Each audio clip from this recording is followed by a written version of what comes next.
இன்னைக்கு நம்ம பார்க்க போற படம் வெறும் என்டர்டைன்மெண்ட் கிடையாது. இது ஒரு மனுஷனோட வாழ்க்கை, ஒரு தந்தையோட பாச போராட்டம்னு சொல்லலாம். கொஞ்சம் நினைச்சு பாருங்க, கையில ₹1 காசு கூட கிடையாது, தங்குறதுக்கு வீடு கிடையாது, தன்னோட சின்ன மகனை வச்சுக்கிட்டு ஒரு பப்ளிக் பாத்ரூம்ல கதவை சாத்திக்கிட்டு ஒரு அப்பா அழறாருன்னா அந்த வலி எவ்வளவு பெருசா இருக்கும், அந்த மனசு எவ்வளவு வலிச்சிருக்கும். இந்த வலியையும் அந்த தாக்கத்தையும் நம்ம உணரணும்னா இந்த படத்தை நம்ம பார்க்கணும். அதுதான் தி பர்சூட் ஆஃப் ஹாப்பினஸ். ஏன்னா இந்த படத்தை பார்க்கும்போது அந்த வலியை ஈஸியா நம்மளால உணர முடியும். ஆனா இந்த படத்துல வர ஒவ்வொரு காட்சிக்கு பின்னாடியும் ஒரு நிஜமான கதை இருக்கு. இந்த படத்தோட ஹீரோ வில் ஸ்மித் அவர்கள் இந்த கேரக்டருக்காக எவ்வளவு கஷ்டப்பட்டார். ஷூட்டிங் அப்போ வில் ஸ்மித் அவர்கள் நிஜமாவே வீடு இல்லாதவங்க கூட வாழ்ந்தாராம். அது ஏன் இந்த படத்துல வர அந்த அப்பா மகன் கெமிஸ்ட்ரி இந்த படத்துக்கு எப்படி உயிர் கொடுத்துச்சு, இப்படின்னு பல விஷயங்களை தான் இந்த வீடியோல டீப்பா பார்க்க போறோம். சப்போஸ் யாராவது இந்த படத்தை பார்க்காம இந்த வீடியோ பார்க்க வந்திருந்தீங்கன்னா கைண்ட்லி ரிக்வெஸ்ட், ஃபர்ஸ்ட் இந்த படத்தை பாருங்க. ஏன்னா இது எல்லாரும் பார்க்க வேண்டிய படம். ஸோ இந்த படத்தை பார்த்துட்டு இந்த வீடியோ பார்த்தீங்கன்னா உங்களுக்கு சுவாரஸ்யமா இருக்கும். ஸோ அதிகமாக பேச வேண்டாம், நானும் உங்கள் நரேஷன். வீடியோ கொடுக்கலாம்.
தி பர்சூட் ஆஃப் ஹாப்பினஸ் இந்த படத்தை பற்றின முதல் தகவல். கிறிஸ் கார்ட்னரின் உண்மையான வாழ்க்கை. நம்ம சினிமாவில் எத்தனையோ கதைகளை பார்த்துருப்போம், ஆனால் அதில் சில கதைகள் மட்டும் நம்மளை அப்படியே உலுக்கி எடுத்துரும். அப்படித்தான் தி பர்சூட் ஆஃப் ஹாப்பினஸ் படமும். இந்த படம் முழுக்க முழுக்க நிஜ வாழ்க்கையில் நடந்த ஒரு உண்மையான கதை. சான் பிரான்சிஸ்கோ நகரத்தில் கிறிஸ் கார்ட்னர் அப்படின்னு ஒருத்தர் வாழ்ந்துட்டு வராரு. அவர் பெரிய பணக்காரெல்லாம் கிடையாது, அவர் கையில காசு இல்லை, தங்குறதுக்கு இடம் இல்லை, ஏன் தன்னோட சின்ன மகனை வச்சுக்கிட்டு ஒரு பப்ளிக் பாத்ரூம்ல தூங்குற அளவுக்கு வருமே. நம்மள நிறைய பேர் அந்த இடத்துல தோத்து போயிருப்போம். ஆனா அந்த மனுஷன் தோத்து போகல.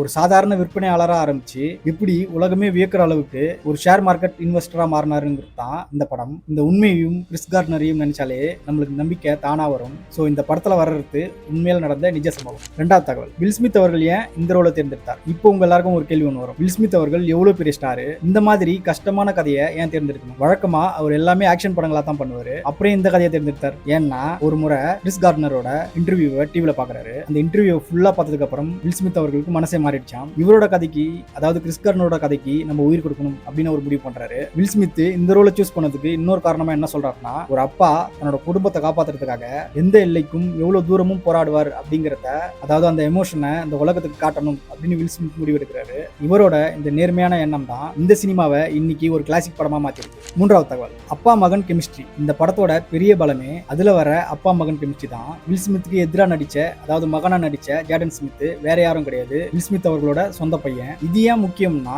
இந்த படத்துல சில காட்சிகள்ல வில் ஸ்மித் அவர்கள் கண்ணீர் விட்டு அழும் போதும், பையனை இறுக்கமா கட்டி அணைச்சிக்கும் போதும் வர்ற அந்த எமோஷன் இருக்கு பாருங்க, அது நடிப்புலாம் கிடையாது, நிஜமான பாசம். படத்துல மட்டும் இல்லாம ஷூட்டிங் அப்பவும் இவங்க ரெண்டு பேரும் இந்த அப்பா மகன் பாசத்தை திரையிலையும் இல்லாம தரையிலையும் கொண்டு வந்தாங்களாம். இவங்களோட இந்த இயல்பான கெமிஸ்ட்ரி தான் படத்தை பார்க்குற நம்மளுக்கும் அந்த வழியை ஈஸியா கடத்த முடியும். நாலாவது தகவல், இந்த தகவல் உங்களை நிறைய பேருக்கு தெரியாதுன்னு நினைக்கிறேன். படத்தோட கடைசியில வில் ஸ்மித் அவர்கள் தன்னோட மகனை தூக்கிக்கிட்டு நடந்து போயிட்டே இருக்கும்போது வில் ஸ்மித் அவர்களை தாண்டி ஒருத்தர் கோட் சூட் போட்டு நடந்து வந்துட்டு இருப்பாரு. அவர் ஏதோ சாதாரண ஒரு ஜூனியர் ஆர்டிஸ்ட்லாம் கிடையாது, அவர் தான் இந்த கதையோட கதாநாயகன், நிஜமான கிறிஸ் கார்ட்னர். தன்னோட வாழ்க்கையை தத்ரூபமா நடிச்ச வில் ஸ்மித்தை அந்த மனுஷன் கடந்து போற அந்த ஒரு செகண்ட் காட்சி இருக்குது பாருங்க, அது அவருக்கு ரொம்ப ஸ்பெஷல்னு ஒரு பேட்டியில சொல்லியிருக்காரு. தன்னோட கஷ்டமான நாட்களை கடந்து வந்த அந்த நிஜ மனுஷன் இன்னைக்கு வெற்றிகரமா வர்றத ஒரு குறியீடா டைரக்டர் இந்த காட்சியில வச்சிருப்பாரு. ஐந்தாவது தகவல், ஹாப்பினஸ். ஏன் இந்த எழுத்துப்பிழை? படத்தோட டைட்டில் எல்லாருமே பார்த்திருப்போம். நார்மலா ஹாப்பினஸ் அப்படின்னா HAPPI அப்படின்னு தான் வரணும். ஆனா இந்த படத்துல HAPPY அப்படின்னு ஹாப்பினஸ் காட்டியிருப்பாங்க. இது ஏதோ ஸ்பெல்லிங் மிஸ்டேக்லாம் கிடையாது.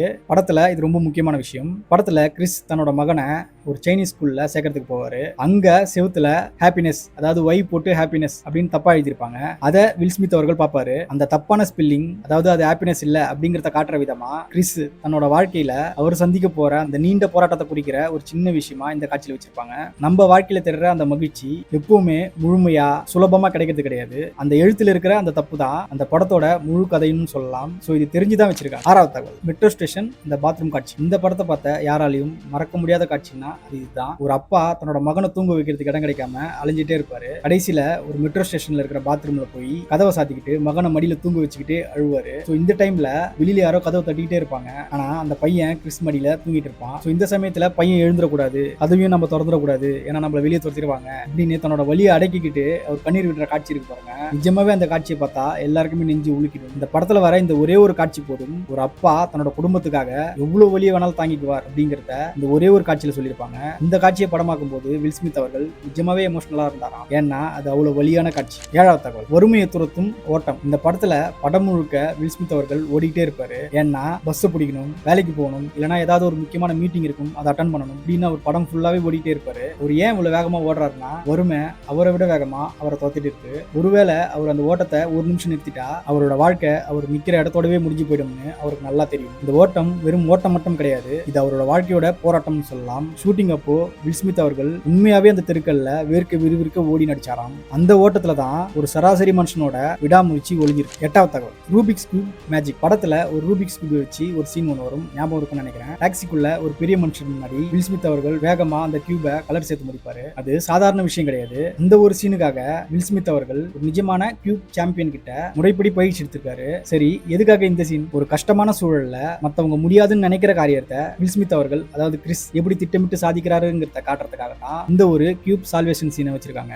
இந்த ஒரு சீன் தான் கிறிஸ் எவ்வளவு புத்திசாலி அப்படிங்கிற காட்டுறதுக்கு முதல் படி. 9வது தகவல், அழகான கோட், ஒருமையின் அடையாளம். உன்னிப்பா கவனிச்சீங்கன்னா உங்களால பார்க்க முடியும். படம் ஆரம்பிச்சதுல இருந்து பாதி வரைக்கும் வில் ஸ்மித் அவர்கள் அணிஞ்சிருக்கிற கோட் வந்து ரொம்ப அழுக்கா பழசா இருக்கும். அது ஏன் தெரியுமா? கையில காசு இல்லாத அந்த நேரத்துல கிறிஸ் அந்த சூட்டை மட்டும் தான் நம்பி இருக்காரு. அந்த அழுக்கு கோட்டு அவரோட வறுமையையும் அவர் படுற கஷ்டத்தையும் காட்டின ஒரு குறியீடுன்னு சொல்லலாம். அந்த கோட்ல இருக்கிற அழுக்கு குறைய குறைய கிறிஸோட வாழ்க்கையில விடியல் வர ஆரம்பிக்கும். ஒரு கேரக்டரோட வளர்ச்சியை எந்த வசனமும் இல்லாம ஒரு உடை மூலமாவே எப்படி சொல்லலாம் அப்படிங்கிறதுக்கு இந்த படம் ஒரு சிறந்த உதாரணமா சொல்லலாம். 10வது தகவல், நிஜ வீடற்றவர்களுடன் வில் ஸ்மித். இது நம்மள பல பேருக்கு தெரியாத ஒரு விஷயமா தான் இருக்கும். வில் ஸ்மித் அவர்கள் இந்த படத்துல நடிக்கிறதுக்கு முன்னாடி உண்மையாவே வீடு இல்லாதவங்ககிட்ட போய் கொஞ்ச நாள் பழகிருக்காரு. ஏன்னா வீடு இல்லாதவங்களோட வறுமை அப்படிங்கிறத உணர்ந்து நடிச்சா தான் ரசிகர்களுக்கு அந்த வழி கரெக்டா கடத்த முடியும் அப்படின்னு வில் ஸ்மித் அவர்கள் நம்பியிருக்காரு. ஒருவேளை சாப்பாட்டுக்காக வீடு இல்லாதவங்க எவ்வளவு கஷ்டப்படுறாங்க, எப்படி தூங்குறாங்க, மத்தவங்க எல்லாம் அவங்கள எப்படி நடத்துறாங்கிறத நேர்ல பார்த்துட்டு வில் ஸ்மித் அவர்கள் உடஞ்சு அழுதாராம். அவரோட அந்த அனுபவம் தான் படத்துல அவர் கொடுத்த அந்த எமோஷனலான பர்ஃபார்மன்ஸுக்கு உண்மையான காரணம். இது ஒரு சிறந்த நடிகருக்கு அழகுன்னு சொல்லலாம். 11வது தகவல், நிறங்களின் விளையாட்டு. இது எல்லாரும் கவனிச்சு பார்த்திருக்கீங்களான்னு தெரியல. படத்தோட ஆரம்பத்துல கிறிஸ் கார்ட்னரோட வாழ்க்கை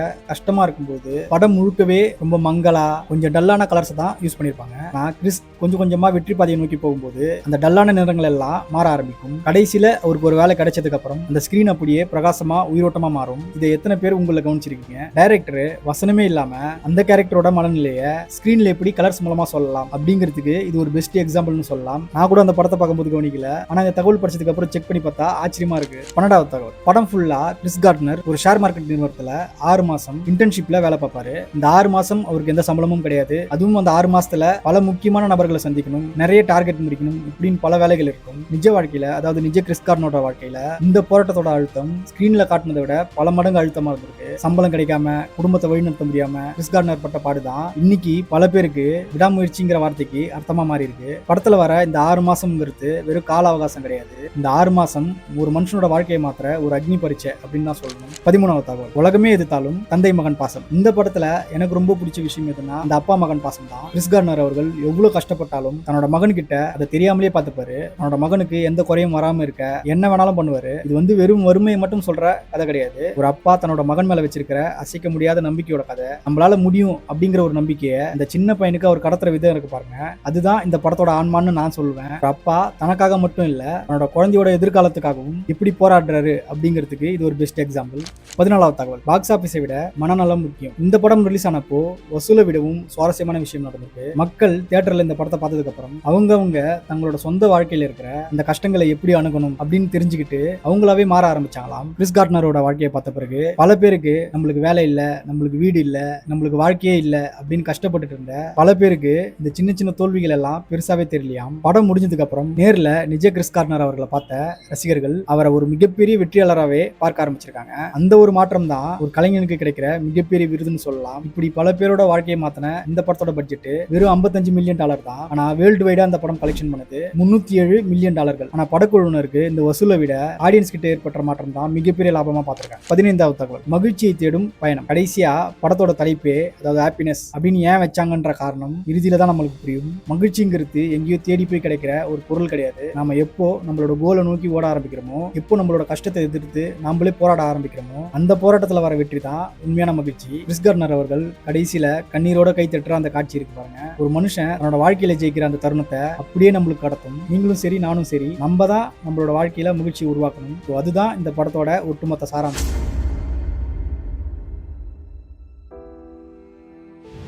இன்னைக்கு நம்ம பார்த்த இந்த பர்சூட் ஆஃப் ஹாப்பினஸ் அப்படிங்கிற ஒரு படம் வெறும் சினிமா கதை கிடையாது. இது ஒரு விடாமுயற்சியின் அடையாளம் அப்படின்னு கூட சொல்லலாம். ஒரு தனி மனுஷன் நினைச்சா எப்பேற்பட்ட வறுமையையும் தோல்வியையும் தன்னோட உழைப்பால முறியடிக்க முடியுங்கிறதுக்கு கிறிஸ் கார்னரோட வாழ்க்கையே மிகப்பெரிய சாட்சி. இந்த படத்தோட கதாநாயகன் வில் ஸ்மித் அவர்கள் இந்த கேரக்டர்ல நடிச்சிருக்க மாட்டார், வாழ்ந்திருப்பாருன்னு தான் சொல்லணும். படம் முடிஞ்சாலும் இந்த போராட்டமும் அவர் கடைசியில அந்த கூட்டத்துல கை தட்டுற அந்த உணர்ச்சியும் இன்னைக்கும் நம்ம எல்லாரோட மனசுலயும் நம்பிக்கைங்கிற நெருப்பை ஊட்டியிருக்கும் நான் நம்புறேன். உங்களோட வாழ்க்கையில நீங்க கஷ்டமான காலத்துல இப்ப இருக்கீங்கன்னா இந்த வீடியோல சொன்ன கிறிஸ் கார்னரோட வாழ்க்கையை ஒரு உந்துதலா எடுத்துக்கோங்க. கண்டிப்பா உங்களாலே முடியும். இந்த படத்தை பத்தி பேச சொல்லி நம்மளோட சப்ஸ்கிரைபர் ஒருத்தர் கேட்டுட்டே இருந்தாரு. ஸோ அவருக்காகவும் நம்ம எல்லாருக்காகவும் தான் இந்த வீடியோ மேக் பண்ணேன். கண்டிப்பா உங்களுக்கு பிடிச்சிருக்கும்னு நான் நம்புறேன். உங்களுக்கு பிடிச்சிருந்தா ஒரு ஹைப்பும் லைக்கும் போட்டு விட்டுருங்க. புதுசா வந்த நண்பர்கள் சப்ஸ்கிரைப் பண்ணிக்கோங்க. இதே போல இன்னொரு சுவாரஸ்யமான படத்தோட தகவல்களோட நான் உங்களை மீட் பண்றேன். நான் உங்கள் நரேஷன்.